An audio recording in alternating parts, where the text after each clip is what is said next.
Am I recording? Yup, I am recording! Recording, yes. Why the notifications? Can you freaking go away for, I don't know, 20 minutes? Would be great.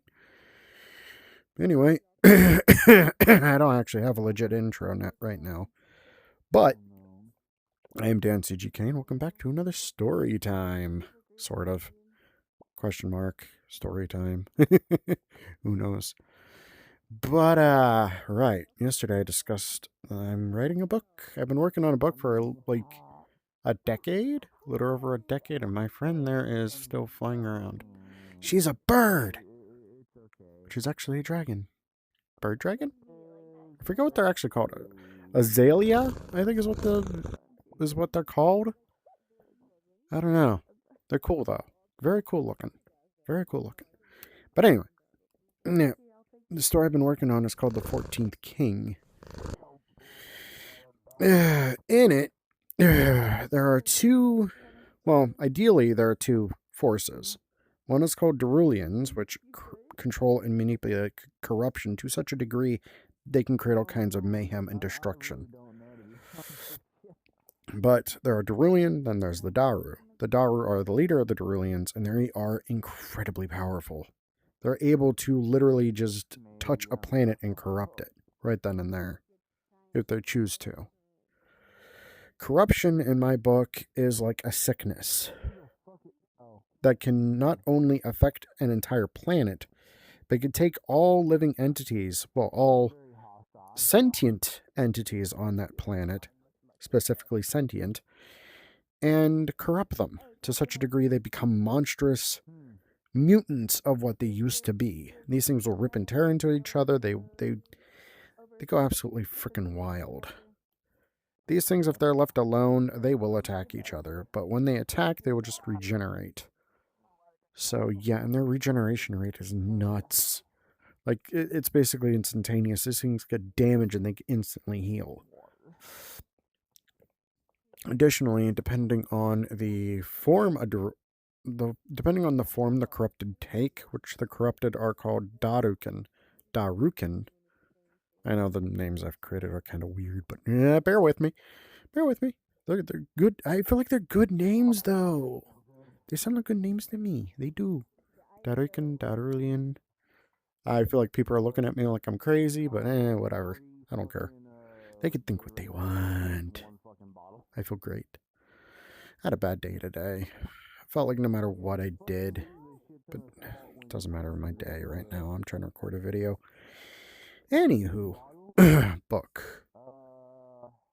Now, the Derulians sound bad, and they sound like a really hard enemy to defeat. On the flip side, there's the Ladova. Ladova are a group of military. And they are a very accepting group. I mean, they will accept anybody from any walk of life to join their ranks. Even like freaking refugees from planets who have been corrupted. They're free to join the ranks as well. And these individuals can be of any race or species. Like, you see people like this, right? You see humanoids. These are basically called humanoids in my book. Well, they're given another designation as name, but they can be broken down into different species types. Like, I've created 4 for my story so far. And I'm planning on adding in more as time goes on, because I do want to incorporate all fandoms, all like communities into my story, and hopefully everybody will have good representation. So the main character of my book will be exposed to all kinds of different people from all different walks of life. Because yeah, even though corruption is a thing in my story, that doesn't mean that it's a thing that can affect some people more than others. Corruption only affects the greedy, the people who greed and strive for more power and just want more and more and more. Absolute power corrupts absolutely. That's part of the sickness. It's a power sickness. Where people just want more and more and more and more and more. Darulians take advantage of this and they feed on it because it's a source of power for them. The more people that they're able to corrupt and change under their own will, and the more following they get, the stronger they become. That doesn't mean that Darulians that have no followers are weak. That's not the case at all. Darulians that don't have a following at all are still strong by their own rights. They are nasty business. Stronger than a demon, or any demons that could exist. And yes, demons do exist in my book. Demons, angels, all kinds of denizens exist in my book. That means all gods and goddesses as well, like Zeus and his pantheon, Odin and his pantheon, as well as all possible pantheons. And yes, that includes the eldritch horrors from H.P. Lovecraft. They exist too. But all of those pale in comparison to the power of a Darulian and a Darukan. They all pale in comparison. You'll see what I mean as I develop my story. It's going to be fun. At least I think so, because I've enjoyed creating ideas for it so far. The main character of my book is designated, or not designated, he is prophesized to become the 14th king. The 14th king is like, I'm trying to think of what the 14th king is. Sup? Yeah, don't mind me. Hey. Gosh darn it, I told her You want to come with me to meet my friend that's a robot? I'm good, my friend. I'm actually doing a video right now. If you want to sit and listen, you're more than welcome to. Oh. Yeah, it's okay. Sorry.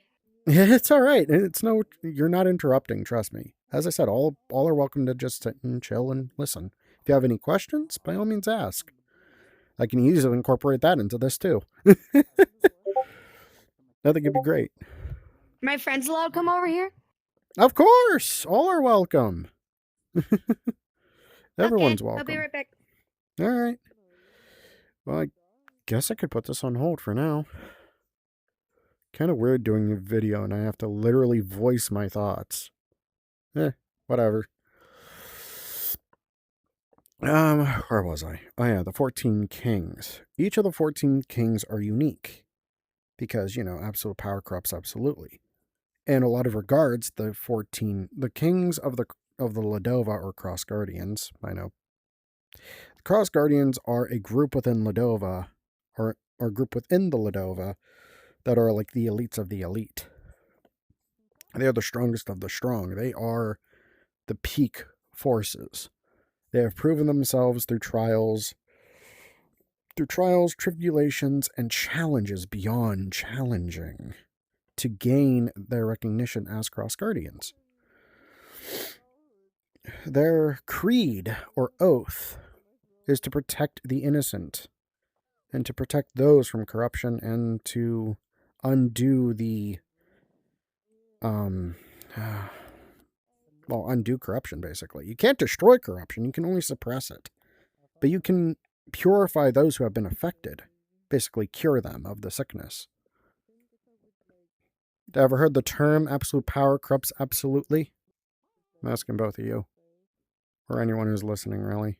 No. You never heard that? Basically, if you put... No. Think about dictators. Think about anybody in a dictator position where they themselves are the only governing power of their country. Let's take Kim Jong-un, for example. He's a dictator. He has absolute control over his country. He has literally, if he doesn't like you, he can literally say, go kill that guy. And he'll have guards go and kill them.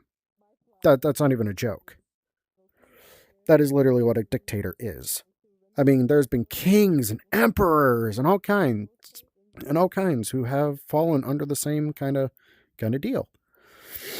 Back in the Middle Ages, for example, were kings. They don't like a town crier. That town crier will disappear without a trace and be replaced with a new one. Town criers were basically like the medieval times version of a news anchor. They're the ones who would like literally shout at everybody. It's like, hear ye, the king has decreed, blah blah blah blah blah. That was their job. That was their job. kind of like what I'm doing, but different. But yeah. What are we reading off of? Oh, I'm just doing a YouTube video. I'm just recording for YouTube. Basically, I'm discussing my book and my writings. I'm a writer. So part of what I'm doing is so I have a legitimate record of what I'm writing. Aside from like telling people, oh, I've been working on this book for like over a decade. Because somebody could steal my idea and be like, oh, but I've been working on the same thing for like 12 years and now it's my idea and not yours and blah, blah, blah, blah, blah. So I'm doing this to avoid all that crap and BS. Because I ain't dealing with it. No, thank you. Even the spell system in my story is something I created myself. It is called The 14th King. I have a link to what I've written so far in my bio, but since you guys are on Quest, you won't be able to. I was just saying, are you basically just vlogging your thought process as you're writing it, kind of? I guess. Yeah, I mean, I should have done this a long time ago, but I figured, you know what? I'm in VR chat all the time, and I might as well do a YouTube. I might as well use this for YouTube and record a video as well. So why not? Seems like a good idea. I come here. This is like a little like campfire-y kind of setting. Even though that's not really a fire, those are crystals looking like fire with the same kind of colors, but you get the idea. You got to make do with what you got, and this is what I got. So I'll make the most out of it. I mean, it's free. It doesn't cost me really anything to record. I've only recently started yesterday.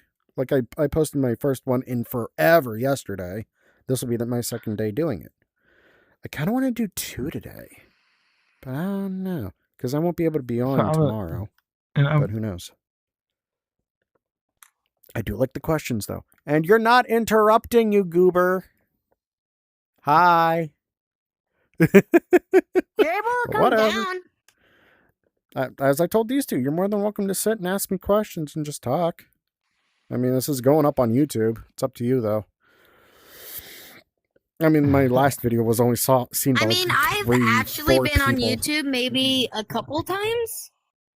I happened before, yes, a long time ago, yeah. But my record for uploading is very spotty, and I'm trying to fix it.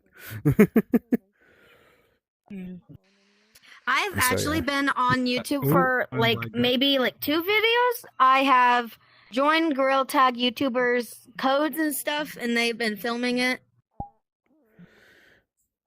Yeah. So, and additionally, if you manage to find my video on YouTube, since I was you can see the PC version of your avatars, because I'm on PC VR.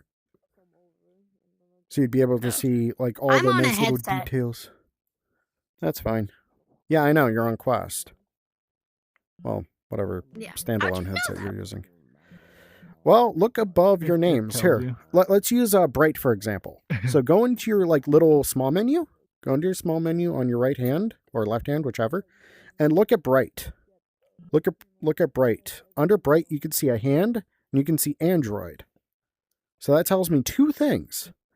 That tells me, 1, his interactions are on, so anybody can interact with his avatar and whatever fizz bones that his avatar has. Or, if he has head pat animations, you can mess with that. The second thing it tells me is that this individual right here is using an Android headset, which typically that means a Quest headset. Deduction, my dear Watson. Although I think if I boot it up on my phone, it also shows that too, though, right? Yes, but when you are on VR chat on your phone, your arms will be at your side like you would be a desktop user. Yeah. Like desktop mode. Because you don't have hands. You can't do all the fun hand things like this. How long have you been writing? I've been writing for, honestly, since 2000. Maybe even earlier than, no, not 2000. 2008. Been 11 years. Oh. I was going to say, you're not that much older than me. We don't remember 2000. Yeah. I first started back when I was in middle school. because my teacher at the time said I would make for a really good writer. So I took that to heart, and I'm like, you know what? It'd be fun to write and make stuff up. So I'm going to do that. Why not? Make up my own stories. Make my own characters. I want to be an artist when I grow up. All power to you. The more practice you put in, the better. I'm 12. I want to be. Again, you have plenty of time, and also you're kind of you're a little under the age gap for being in VR, especially on here. It's 13 plus. I know. I lied to it. My sister's 13 though. I lied to it. That is unfortunate. My sister's 13 though. Fair enough. I'm just letting you know, if any like VR staff find out, you would probably be banned. Just letting you know. I know. I mean, when I first got on here, oh great, I'm getting off topic, but whatever. When I first got on here back in 2020, I joined a chapter, which is a faction in Warhammer 40K. The factions are just broken up into chapters, which are like 1,000 units each. But my chapter master at the time was 12 years old, which honestly, in my perspective, it's like 12 years old and a chapter master. You're in a leadership position. Your stress levels are going to go through the freaking roof. I'm sorry, but he did his best. He did a fantastic job. He did a fantastic job being in a leadership position and trying to organize all these knuckleheads. He did really.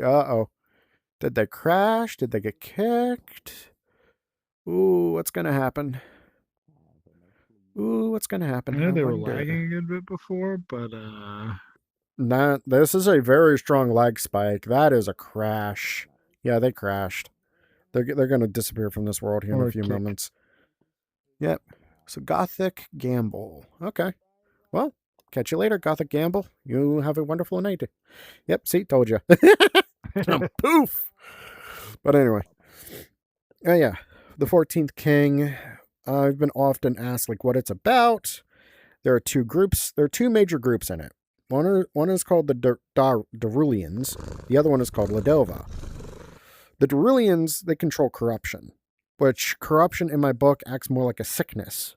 I'm repeating myself, but I don't care. It acts like a sickness. It affects those of sentience, like me and you. We understand good and evil. So therefore, it would affect us the most out of anything else.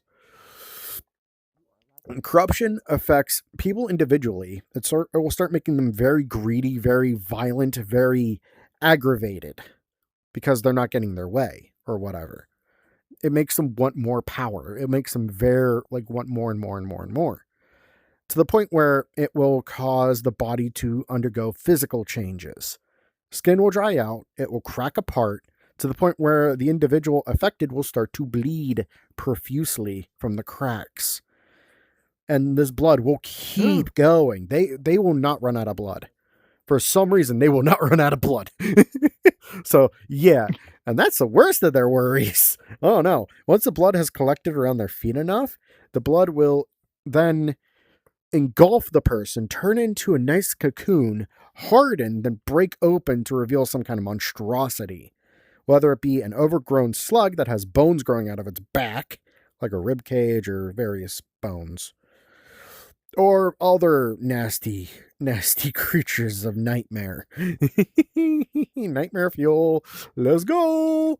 I've always been a fan of nightmare fuel, especially nightmare fuel type monsters and like amalgamations of human body mixed with like some kind of unearthly creature. It's always been a really cool idea and concept. So that's why I put it into my story. Because corruption's not a fun thing to deal with. It warps the mind, and then it will warp the body. It goes into the mind first. Because, But yeah. Part of the plot line for my book is that during the year 2012 is when Earth was affected by corruption. Oh gosh, I have no idea how long this recording has been going on for, but this will be a nice long one.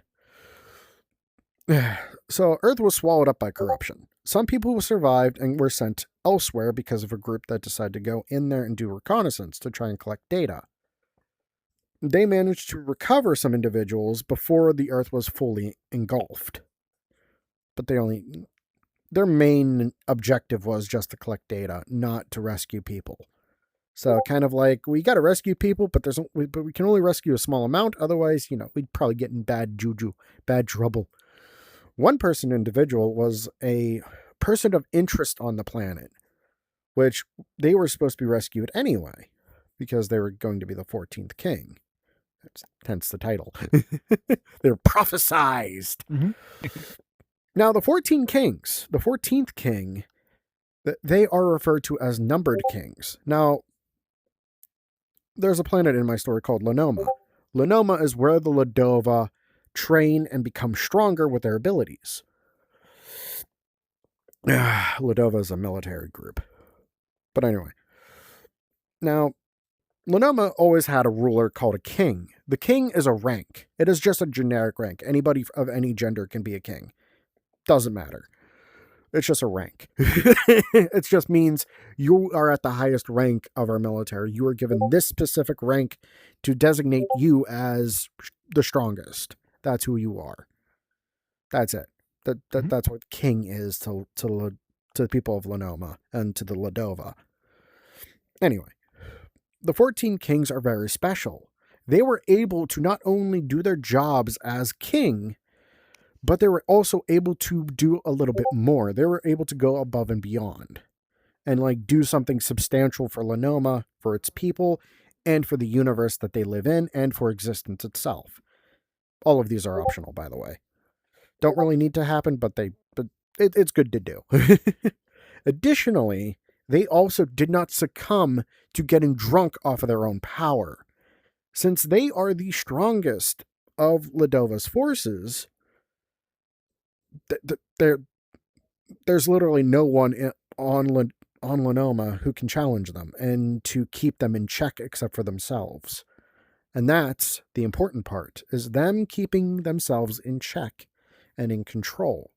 For if they don't keep themselves in check and in control, they could succumb to corruption as well and affect Lenoma, which is really bad. Because if it spreads too far across Lenoma, existence doesn't really have a defense anymore. A fighting chance? Yeah. So the whole purpose of the Ladova is to protect existence from being corrupted. Because that is the main goal of the frickin' Darulians and Daru, is to control corruption. Or control existence. By controlling existence, they can affect anything that exists. This means anything in any reality. It doesn't matter. Like your favorite TV show, your favorite characters, yeah, guess what? The Darulians are now in control of that and can warp and twist it however they want to. They can make the strongest of heroes become the weakest of wusses. For example. Only because they want to. And that is what the Ladova prevent from happening. I think that'll do it for this video. Yeah, well, to anybody who's watching, I hope you like and subscribe to my channel. I don't know what it actually does, but I like doing it anyway to everybody else's. So, yeah, this is where I'm going to end the video. Bye. Oh. Bye, you lovely people. Yeah, I was recording. Hang on. Oh, sorry for